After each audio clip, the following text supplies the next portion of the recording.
धरना प्रदर्शन पूरे राज्य, पूरे समाज, पूरे देश में चल रहे डकैती, मां बहनों का शोषण, अपमान का खिलाफत में है। इस धरने पे राज्य सरकार और केंद्र सरकार की पैनी नजर बनी हुई है। मैं कल और आज के कुछ बातें आपके सामने समक्ष रख देती हूँ। कल हम यहाँ पे धरना प्रदर्शन में गए थे तो सुनने में आया है कि प्रशासन से कोई आदमी आए थे और उन्होंने हमारी महिलाओं को डराया, बोला कि आप 30 लोगों पे मुकदमा दर्ज हो रखा है, जिससे हमारी महिलाएं, हालांकि बहुत सी महिलाएं घबरा दे रही हैं, उनका जुनून सातों आसमान पे है। मैं इस जुनून के लिए आपको सतत नमन करती हूँ और मैं चाहती हूँ कि जोरदार से ताली बजाएं आपके जुनून के लिए। लेकिन वो भी महिलाएं डर रही हैं, उनसे हमारा निवेदन है, आप डरिएगा नहीं। हम पे किसी भी प्रकार का मुकदमा नहीं बनता है, क्योंकि वन वे चल रहा था। मैं 18 तारीख की बात करूं तो 18 तारीख सीएम धामी का काफिला निकालने के लिए स्वयं प्रशासन ने अपनी गाड़ी हमारे आगे लगा दी थी। वह गाड़ी का वीडियो भी पूरे सोशल मीडिया पे है, हमारे पास भी है। और जो 30 तारीख को हमने कीर्तिनगर पुल में धरना दिया था, तो वहाँ हमने कीर्तिनगर प्रशासन की वजह से धरना दिया, क्योंकि हम अपनी शांतिपूर्वक रैली निकाल रहे थे। हालांकि हमने धमकी जरूर दी थी, चेतावनी जरूर दी थी कि हम रोड जाम करेंगे, लेकिन हम रोड जाम के मूड में नहीं थे। कीर्तिनगर के प्रशासन ने हमें रोड पे जो रैली थी हमारी, जबकि हमने परमिशन भी ले रखा था दोनों जगह से, श्रीनगर तहसील से और कीर्तिनगर तहसील से हमने परमिशन लिया हुआ था। उसके बावजूद भी हमें शांतिपूर्वक रैली नहीं निकालने दी गई और उसके बाद हम आक्रोश होकर के सड़क में बैठ गए। लेकिन फिर भी वन वे चल रहा था, तो हम पे किसी भी प्रकार का रोड जाम का या मार्ग अवरोध का धर्म हो, ये क्या होता है, ये मुकदमा बिल्कुल भी नहीं बनता है। यदि हम पे साजिशन राज्य सरकार के दबाव में, धन सिंह रावत के दबाव में, सहकारिता मंत्री, स्थानीय मंत्री के दबाव में हम पे मुकदमा दर्ज हो रहा है, तो मंत्री भाई कान खोलकर सुन लो, आपको हम श्रीनगर में टिकने नहीं देंगे। जब आप लोगों की रैली होती है, जब आप लोगों का बड़े बड़े चुनाव प्रचार प्रसार होते हैं, तब 3-3 घंटे तक हमने एम्बुलेंस भी रुकते हुए देखा है, एम्बुलेंस में हमने मरीजों को तड़पते हुए देखा है। तो हमारे पास सब के खिलाफत में सबूत है, हम कोर्ट में सबूत पेश करेंगे, हम निचले अदालत में नहीं जाएंगे। यदि हमारे ऊपर किसी भी प्रकार का मुकदमा दर्ज होगा, हमारे पास सभी प्रकार के एविडेंस सबूत है। हम अपने यहाँ के प्रशासन के खिलाफत में, शासन के खिलाफत में, स्थानीय विधायक के खिलाफत में और जो भी हमारा दोषी है उनके खिलाफत में हम कोर्ट का दरवाजा खटखट आएंगे। यदि कोर्ट हमारी नहीं सुनेगा तो फिर इस देश में आर और पार का युद्ध होगा इस समय। और मैं महिलाओं से यह कहना चाहूंगी, मेरी बहनों, इस क्रूर परिवेश में आपकी पीड़ा सुनने वाला कोई नहीं है।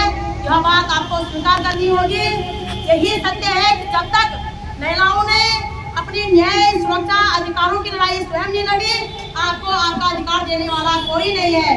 अन्यथा पिछले 45 दिनों से आप लोग धरना प्रदर्शन में बैठे हुए हो। आप हमें बताइएगा कि 70 विधायकों में, धरना स्थल की बात कर रही हूँ मैं, हालांकि हम 2 विधायकों से मिल चुके हैं, लेकिन 70 विधायकों में एक भी विधायक को हमारा धरना स्थल पर आया।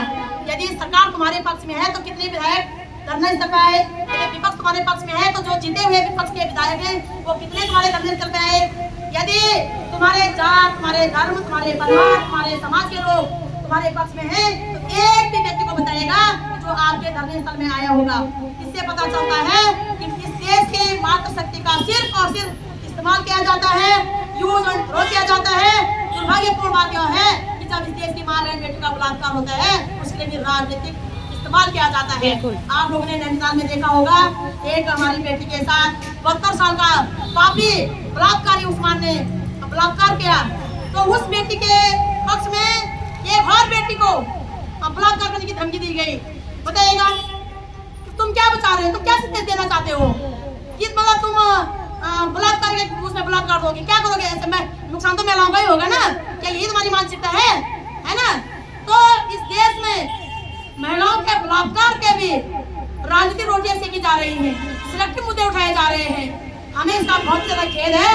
इसलिए मैं मातृशक्ति से कहना चाहूंगी, आप ही अपने आप को बचा सकते हो। एक गीत सोवेजी की कविता कि उठो द्रौपदी, शस्त्र उठा लो और खाना नहीं आएगा, अब वो भी ना आएंगे, है ना? अपनी चीर हरण स्वयं बचा लो अपना चीर, तुम्हारे कोई भी तो अब नहीं आएंगे, तुम्हें स्वयं ही अपने अस्तित्व को बचाना होगा, अपनी अस्मिता को बचाना होगा, अपने अधिकारों को छीन कर लेना होगा। और हम भी देखते हैं कि कौन तुम्हें तुम्हारा अधिकार नहीं देते। मैं तो कह रही हूँ, इस मन से, खुले मन से कह रही हूँ कि मेरे उत्तराखंड वासी, मेरे मातृशक्ति सिर्फ एक हफ्ता के लिए मेरे साथ खड़े हो जाए। हम प्रत्येक पद कदों से काम न करने वालों को सड़क पर घसीट कर लाएंगे और उनको जिम्मेदारी तय कराएंगे, उनको मजबूर कर देंगे जनता के काम करने के लिए। लेकिन दुर्भाग्य देखेगा कि हमारे लोगों को लगता है कि हमारा काम सिर्फ वोट देना है, हमारा काम सिर्फ उनके ऊपर फूलमाला बनाना। किस बात की फूलमाला बनाए हमने वो क्या कारगिल का युद्ध जीत के आए हैं क्या वो चाइना का युद्ध जीत के आए हैं, क्या वो गोल्ड मेडल लेके आए हैं क्या? हम अपने नेताओं को किस बात की फूलमाला पहनाए? क्या किया हमारे नेताओं ने? यदि किया होता तो हमें पिछले 47 दिन तक इस धरने स्थल पर बैठना पड़ता। दुर्भाग्य देखेगा कि मुझे सूत्रों के हवाले से और अपने शासन प्रशासन के रवैये को देख करके पता चला है कि शासन प्रशासन जो है हमारे गरीब पीड़ित सीपी एजेंटों के खिलाफत में केस करने वाले थे।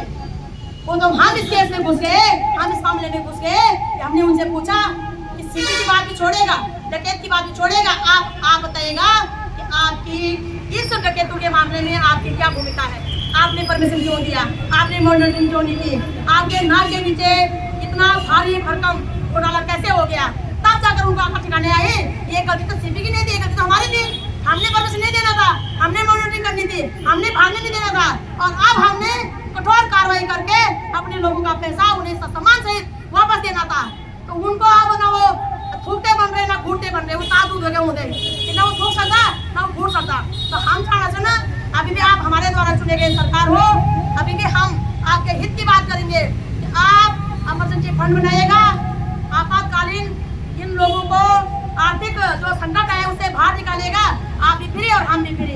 तो आशा उम्मीद करती हूँ कि हमारे मुख्यमंत्री जी, हमारे सहकारिता मंत्री जी, हमारे गृह मंत्रालय जी, सभी लोग इस विषय में संज्ञान लेंगे और अविलंब हम लोगों का पैसा सम्मान सहित वापस देंगे। अन्यथा मैंने फिर से कह दिया है कि ये मातृशक्ति है, ये ना अपने डकैतों को बख्शेगी, ना अपने उम्मीदवारों को बख्शेगी, ना ही सिलेक्टिव मुद्दों को चुनने वालों को बख्शेगी और ना ही बलात्कारी को बख्शेगी। अब हम किसी को भी नहीं बख्शेंगे। हम आर पार की लड़ाई में है। 7 दिन का समय है आपके पास, 6 दिन है बाकायदा 6 दिन का समय है, 1 दिन बीत चुका है। तो आशा उम्मीद करती हूँ आप लोग जागरूक होंगे। जिस मातृशक्ति ने आपको पद पद में बिठाया है, आपको जन्म लिया है, आप उस मातृशक्ति के संदर्भ में काम करेंगे। और एक बड़ी बात कही, ये बहुत दिन बेटे बोलना चाहो कि काश मैंने कहा धार्मिक संस्थान के खिलाफत में नारे उठ जाते, तो आप लोगों ने देखा होगा कि कल से नारे उठने शुरू हो गए हैं। मैं और बहुत से लोग इसमें राजनीति भी कर रहे हैं। बोला कि धार्मिक स्थलों पे जो है नारे नहीं होने चाहिए थे। धार्मिक स्थलों पे तुम्हारे वीआईपी करता होने चाहिए।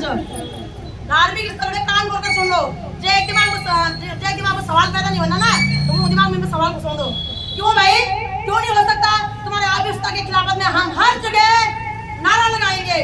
तुम्हारे यहाँ धार्मिक स्थलों में कल्चर हो सकता है ना? धार्मिक स्थलों में तुम नेता बड़े बड़े भाषण दे सकते हो, धार्मिक स्थलों में नेताओं के ऊपर फूलमाला बना सकते हैं।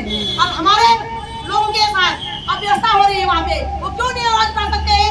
तो मैं अपनी चारों धामों में सभी सनातनी भाई से कहना चाहूंगी, यदि तुम्हारे लिए अव्यवस्था हो रही है, शासन प्रशासन तुम्हारे साथ दुर्व्यवहार कर रहे हैं, तो आपका अधिकार है कि आप वहाँ से आवाज उठाएं और शासन प्रशासन का मुर्दाबाद का नारा लगाएं, तब तक जब तक वो तुम्हारी व्यवस्था दुरुस्त नहीं कर देते। तो आशा उम्मीद करती हूँ जो इसे राजनीति का रूप रंग देना चाहते हैं, तो उनके दिमाग में तो सवाल बैठ जाएगा और वो सोचेंगे यार बात किससे है कि जब नेता होता तो अक्कल नहीं करना पहले बता भाई जी, नेताओं काम छो संसद में बैठना, अरे धार्मिक काम छो मंदिरों में बैठना, नेता जाना मंदिर में और धार्मिक जाना संसद में। तो जब तुम्हें उल्टी से बैठेगा, जब तुम्हारी उम्र उल्टी हो गई तो कामल कानून मोड़ पढ़े लिखे लोगों को संसद में बैठना चाहिए, है ना? जो धार्मिक लोग थे उन्होंने मंदिर मस्जिद में बैठना चाहिए था, तभी तो कुछ होता है ना? तो जो मंदिर जो धर्मगुरु से तुम्हारा संसद में जाओ कि कानून संसद में वो संसद में मंदिर पढ़ नहीं होने यार, या नमाज पढ़ के नहीं होना। वहाँ पे नीति बनाई जाएंगी, नियम बनाया जाएगा, कानून बनाया जाएगा, बजट पास होंगे,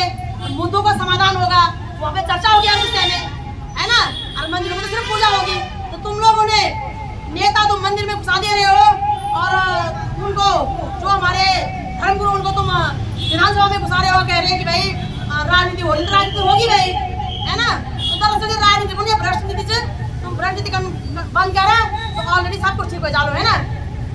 तो हम अपना अधिकार, महिलाओं के बलात्कार के भी राजनीतिक रोटियां सेकी जा रही हैं, सिलेक्टिव मुद्दे उठाए जा रहे हैं, हमें इसका बहुत ज्यादा खेद है। इसलिए मैं माता शक्ति से कहना चाहूंगी, आप ही अपने आप को बचा सकते हो। एक गीत शोभा जी की कविता कि उठो द्रौपदी शस्त्र उठा लो, अब खाना नहीं आएगा, अब गोविंद ना आएंगे, है ना। अपनी चीर हरण स्वयं बचा लो, अपना चीर, तुम्हारे गोविंद अब नहीं आएंगे, तुम्हें स्वयं ही अपने अस्तित्व को बचाना होगा, अपनी अस्मिता को बचाना होगा, अपने अधिकारों को छीन कर लेना होगा। और हम भी देखते हैं कि कौन तुम्हें तुम्हारा अधिकार नहीं देते। मैं तो कह रही हूँ, इस मन से, खुले मन से कह रही हूँ कि मेरे उत्तराखंड वासी, मेरे मातृ शक्ति सिर्फ एक हफ्ता के लिए मेरे साथ खड़े हो जाए। हम प्रत्येक पद कदों से काम न करने वालों को सड़क पर घसीट कर लाएंगे और उनको जिम्मेदारी तय कराएंगे, उनको मजबूर कर देंगे जनता के काम करने के लिए। लेकिन दुर्भाग्य देखेगा कि हमारे लोगों को लगता है कि हमारा काम सिर्फ वोट देना है, हमारा काम सिर्फ उनके ऊपर फूलमाला बनाना। किस बात की फूलमाला बनाए हमने वो क्या कारगिल का युद्ध जीत के आए हैं क्या वो चाइना का युद्ध जीत के आए हैं, क्या वो गोल्ड मेडल लेके आए हैं क्या? हम अपने नेताओं को किस बात की फूलमाला पहनाए? क्या किया हमारे नेताओं ने? यदि किया होता तो हमें पिछले 47 दिन तक इस धरने स्थल पर बैठना पड़ता।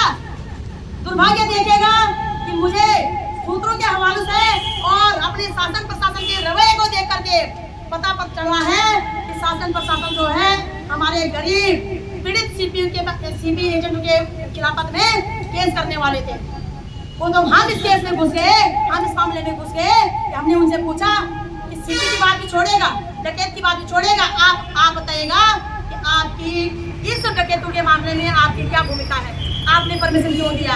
आपने मॉनिटरिंग क्यों नहीं की? आपके नाक के नीचे इतना भारी भरकम घोटाला कैसे हो गया? तब जाकर उनको आकर ठिकाने आए। ये गलती तो सीपी की नहीं थी, गलती तो हमारी थी। हमने परमिशन नहीं देना था, हमने मॉनिटरिंग करनी थी, हमने भागने नहीं देना था। और अब हमने कठोर कार्रवाई करके अपने लोगों का पैसा उन्हें सम्मान सहित वापस देना था।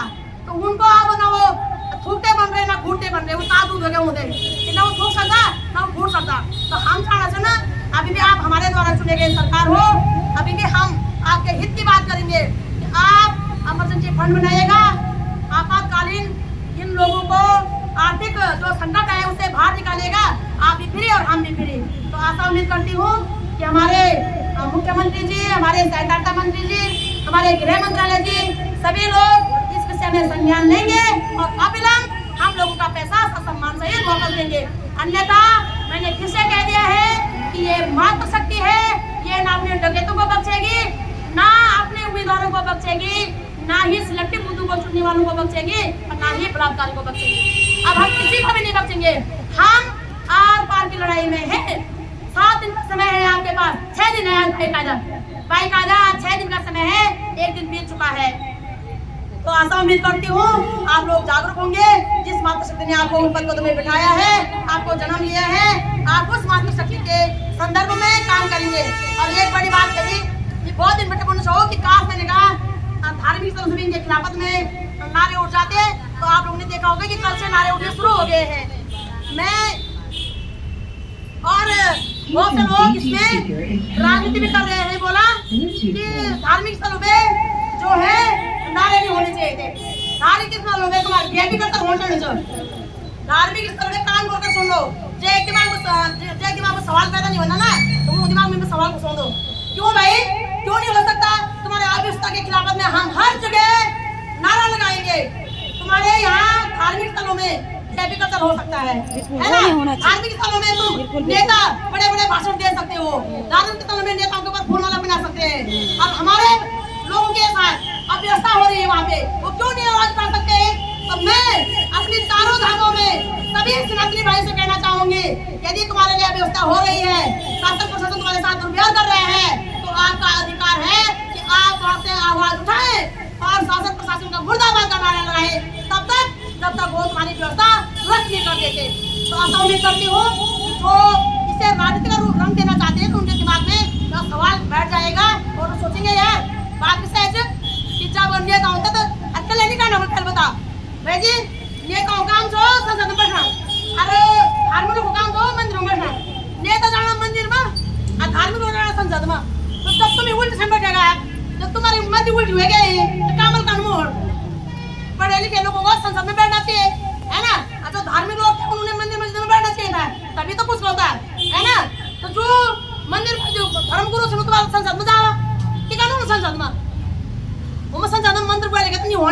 या नमाज पढ़ के नहीं होना। वहाँ पे नीति बनाई जाएंगी, नियम बनाया जाएगा, कानून बनाया जाएगा, बजट पास होंगे, मुद्दों का समाधान होगा, वहाँ पे चर्चा होगी हर विषय में, है ना। और मंदिर में तो सिर्फ पूजा होगी।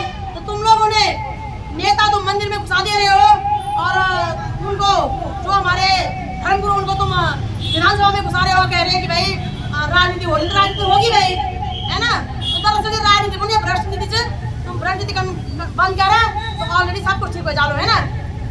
तो हम अपना अधिकार